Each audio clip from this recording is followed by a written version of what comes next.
hijos de la patria. Yo he sido un soldado de esta revolución, siempre junto a Fidel Castro Luz, la verdad. Y como te dije ahorita, pues la satisfacción de haber luchado junto a él y haber visto cómo crecía ante mis ojos. Y yo soy un hombre observador. Para que yo reconozca los méritos y la grandeza de otros no es fácil. Y en Fidel no hay discusión, es lo más grande.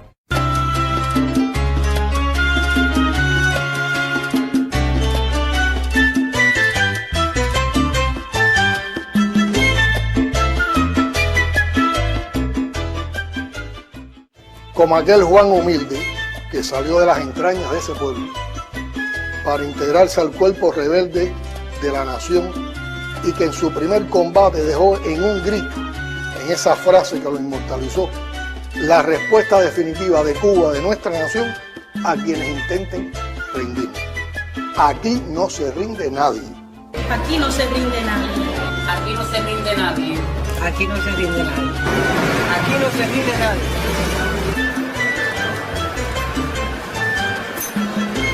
Aquí no se rinde nadie. Aquí no se rinde nadie. Aquí no se rinde nadie. Aquí no se rinde nadie. Aquí no se rinde nadie.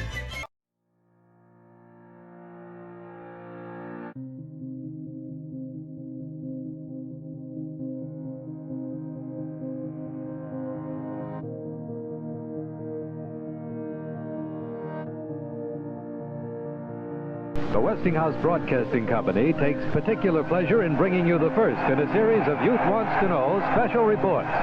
Fidel Castro at the Harvard Law School Forum. And here is Theodore Granick, your host for this evening. We are broadcasting from Soldiers Field at Cambridge in front of Harvard's famous Dillon Field House. And now to our interview with the controversial Cuban Prime Minister, Dr. Fidel Castro, and members of the Harvard Law School Forum.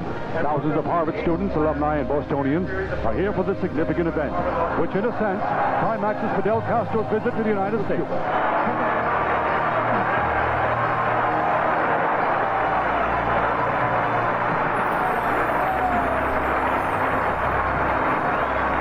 Well, please, I'm not happy of being so far from you. I used to be near the people. But since in this place, not criticism, then I feel that I am something far, and without the good luck of seeing you, I am speaking to. So you are the youth of this big nation. You will be in the future those who lead these nations. And the youth, as we think, is the most valuable part of any nation. Because it has been proven, for example, in our country, it was the youth who led the Cuban Revolution. It was the youth, and between the youth, the students played the most important role. Your country is now playing a very important role in the world, and you, the youth of this big nation, are called to play a very important role in the future of the humanity. Dr. Castro, Judith Gottlieb of Radcliffe College.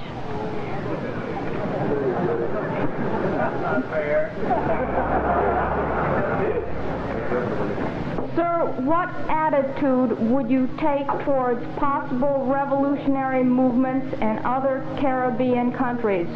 And might you give military support to such revolutions? revolutions start in the people when they have faith and they decide to free for themselves. Our example in Cuba is the best help we can give to that people under tyranny. We proved that it was possible to fight against dictatorship. Our example have full of animus to that people, and now we continue helping them with our moral solidarity and our feelings. And we are sure that people will be freedom for themselves without violation of the principle of no intervention.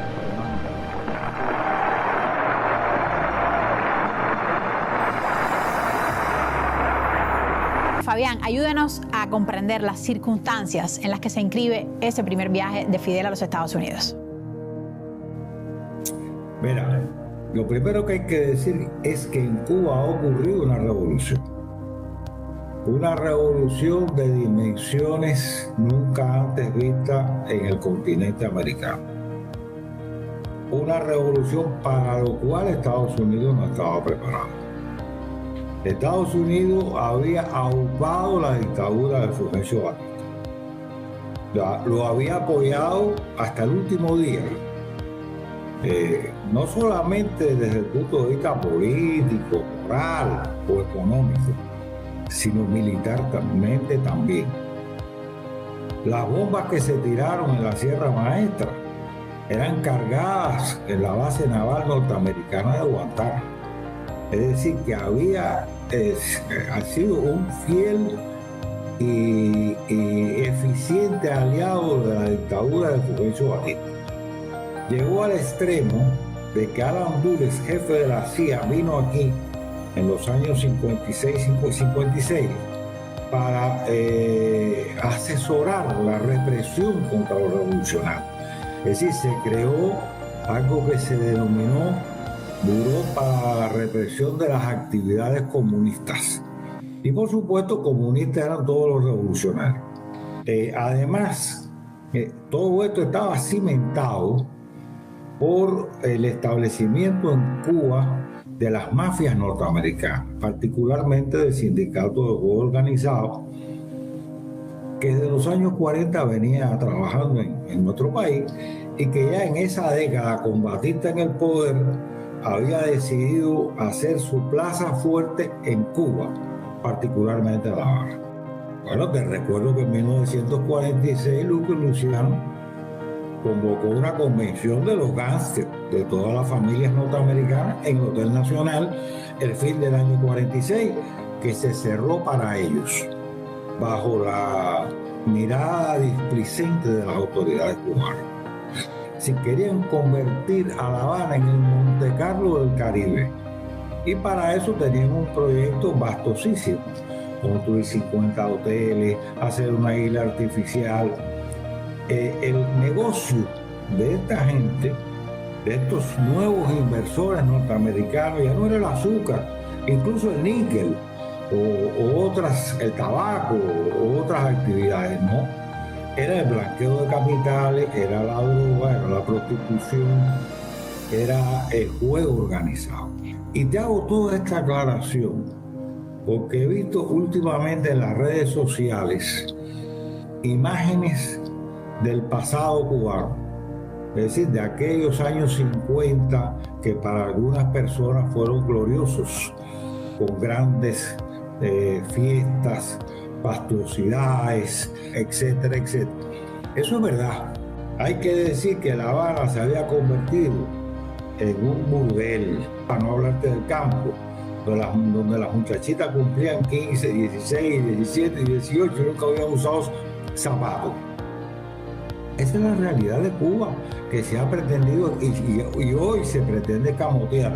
Cuba estaba dominada por Estados Unidos, aquel Estados Unidos que había frustrado la independencia de Cuba en 1898, que se había adueñado del país.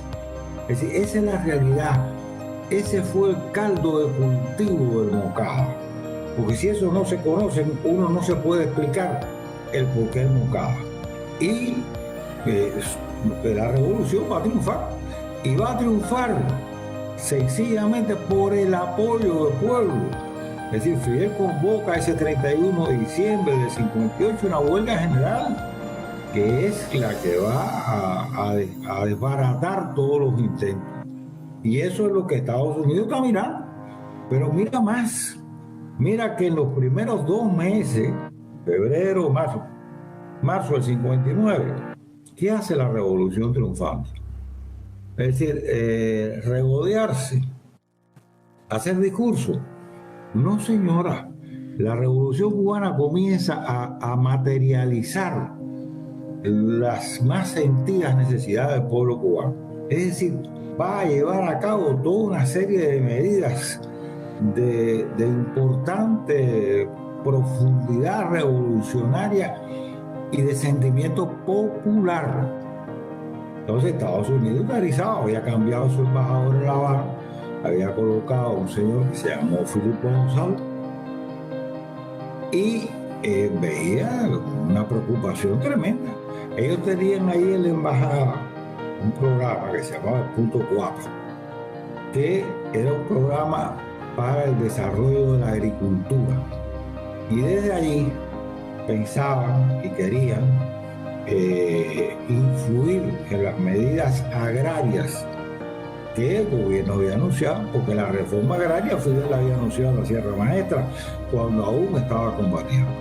Es decir, que este es el escenario que Fidel se encuentra a su regreso del primer viaje que realiza, que es a Venezuela, para pagar una deuda solidaria. Los venezolanos se habían portado con la revolución cubana extraordinariamente, no solamente dándonos asilo y ayudándonos, sino mandando armas, municiones, en fin, muchísimas cosas. Y entonces decide ir a Estados Unidos.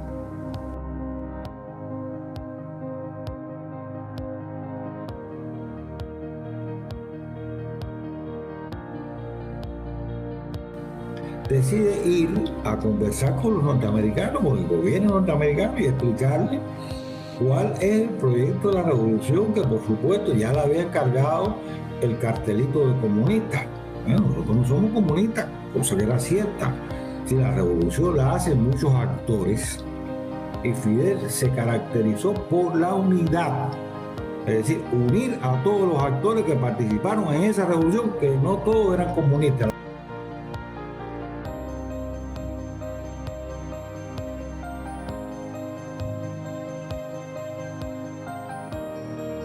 Mira, cuando Fidel llega,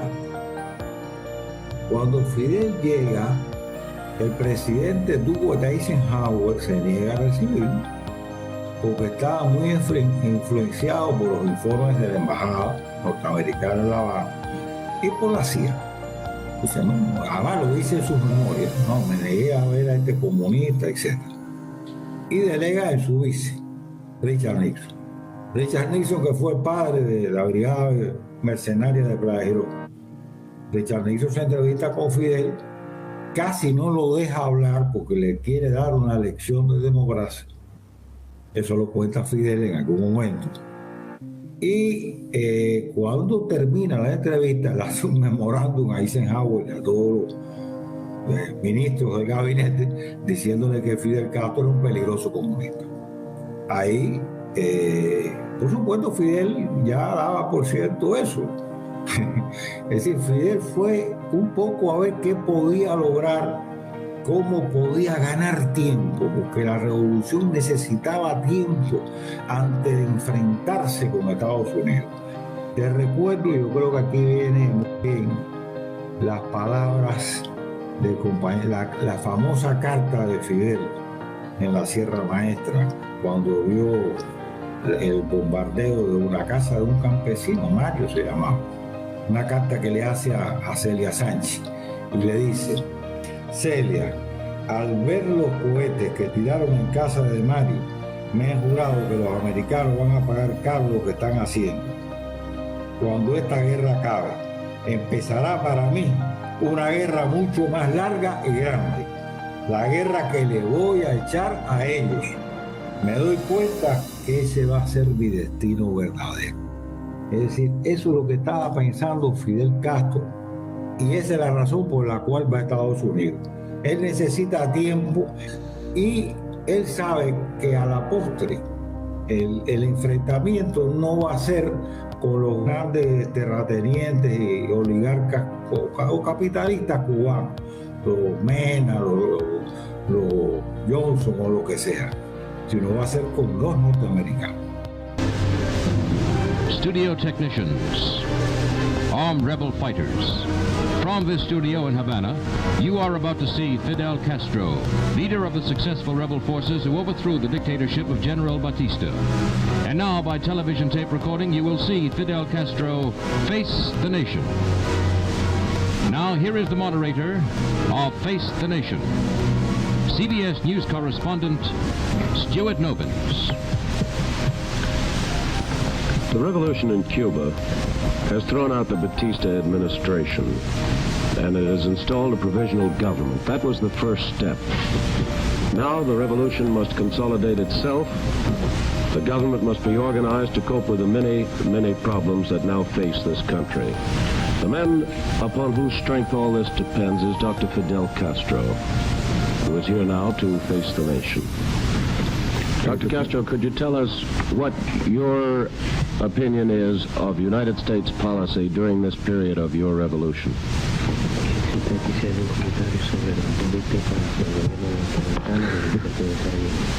Well, do you want I tell you the truth? That's all we want. I know, I sympathize with the people of the United States. Not us, because I want to win the people now. But really and sincerely, I think the people of the United States, good people, newsmen of the United States, you have known many during the war and after the war, and I have a wonderful opinion of all you. And about government of the United States, I think they were mistake. About Cuba and about United and the other countries of America, they armed dictator, believing it was a good political, because they didn't think what kind of people are those people of Latin America.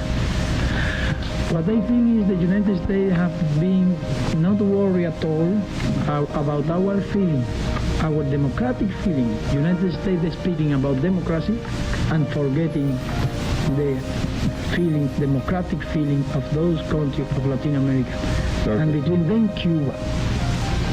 Do you see those Sherman tanks? Do you see those airplanes? Do you see those big guns of 500 pounds? They were sold by government of the United States to Batista. And Batista was always telling to the soldier, to his soldier, United States is with us. United States is helping us. United States is giving arms to us, you know? And so he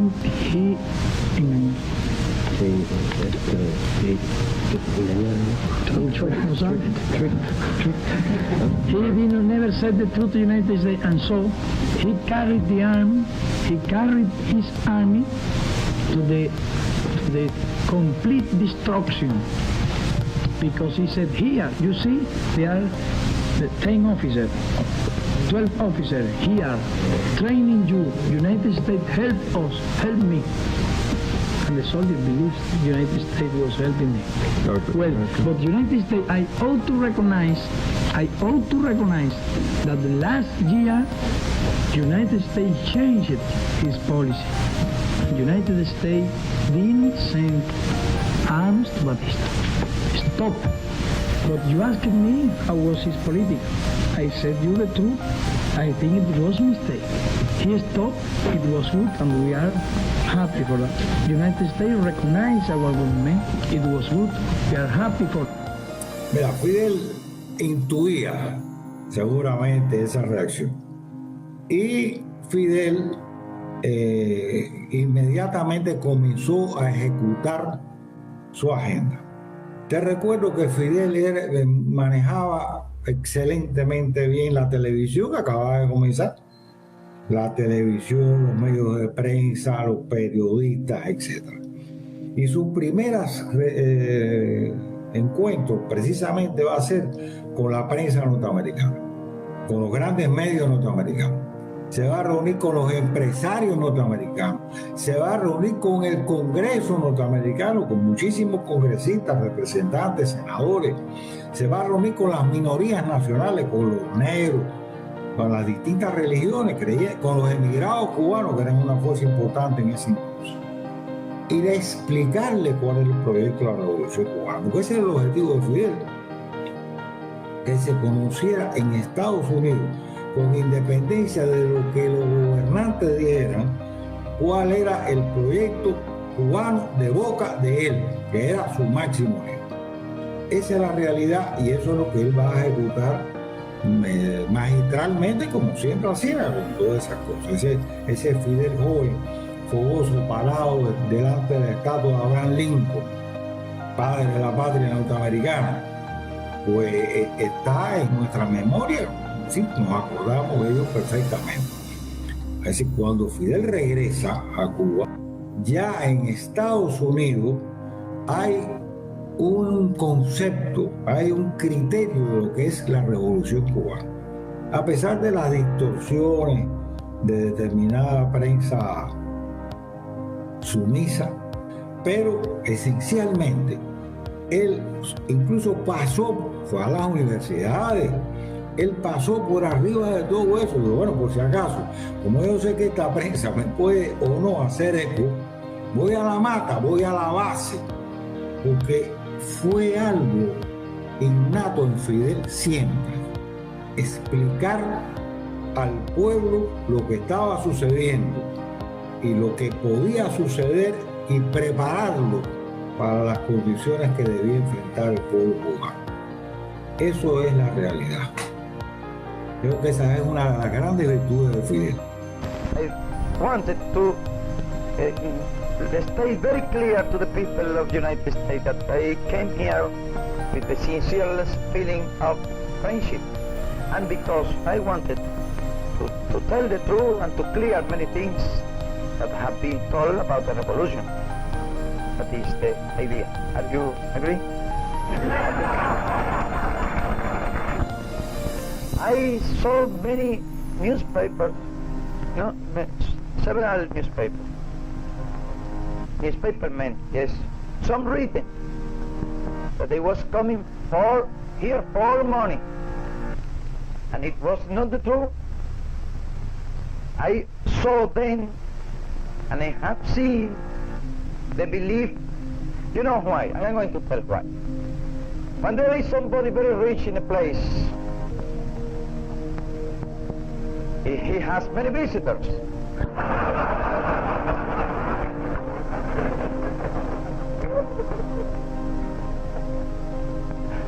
And those who live around, when they see many people going to the house of the rich man, they believe they are going to get money. To get money. That is the idea, not the intention of speaking about political foreign matters or internal matters. Really, my reaction about that was to clean my position. I am not man to change idea or money. Al norte revuelto y brutal que nos desprecia. Pero la gran reforma agraria del siglo XX del continente americano se hace en Cuba y se dicta en la Sierra Maestra, que se le da el título de propiedad a más de 100,000 campesinos. Eso, por supuesto, exacerbó la contradicción con el imperio y con toda la clase, como se llamaba, la clase viva, es decir, los terratenientes, los latifundistas, todos estos personajillos que ya se dan cuenta. Esa ley también establecía que nada más que podían tener un número de caballerías de tierra. Y es decir, limitaba la propiedad que hasta ese momento había sido totalmente al libre albedrío. Imagínate el King Ranch norteamericano que tenía enormes extensiones de tierra en Oriente. Eso trajo una conmoción política interna en Cuba. El gabinete de gobierno, que había sido formado los primeros días de enero, se estremeció porque ahí estaban representadas distintas fuerzas que no simpatizaban mucho con alguna de estas ideas. Y eso es lo que va a suceder, ese choque va a crear en julio de ese año la renuncia del gabinete encabezado por el entonces presidente Manuel Urrutia, y aquí comienza la primera gran conspiración apoyada por Estados Unidos desde la embajada norteamericana. Te hablé del punto 4, que era un proyecto de ayuda a la agricultura. Claro que sí. ¿Y quién era el hombre de ese momento? El exministro de Agricultura cubano, que había sido comandante, Humberto Sorimari. Por ahí empieza el proyecto que va a parar a Camagüey para tratar de sublevar la guarnición camagüeyana. Es decir, ahí comienza. Ahora, quiero decirte algo que para mí es importante. A pesar de todas estas contradicciones, a pesar que ya habían comenzado los ataques desde el norte con avionetas, a pesar que Estados Unidos empezó a tomar medidas, primero nos limitó la cuota azucarera, después nos cortó la cuota azucarera, después nos suprimió el comercio, las importaciones de determinados productos.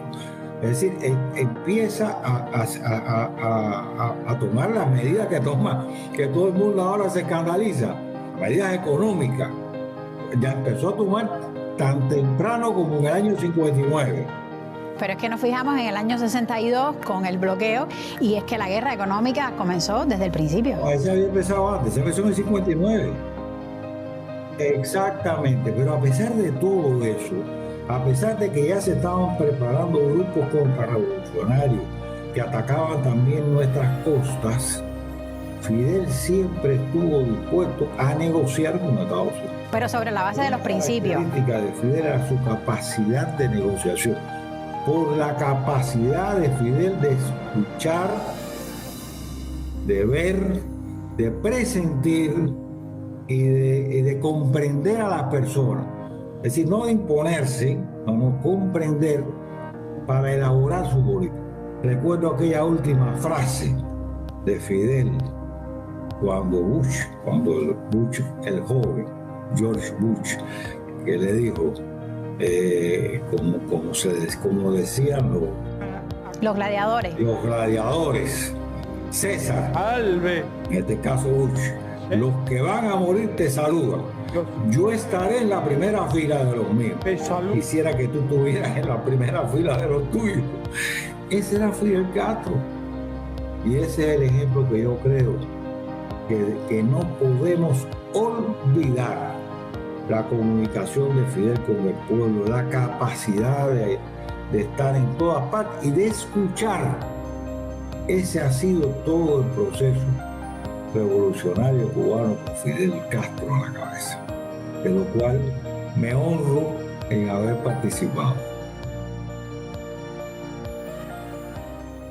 En nombre de todos los patriotas de esta isla, desde la heroica Santiago de Cuba, cuna de la revolución, a ti, Fidel, te decimos: continuaremos la carga que aquellos Rubén y tú iniciaste el 26 de julio.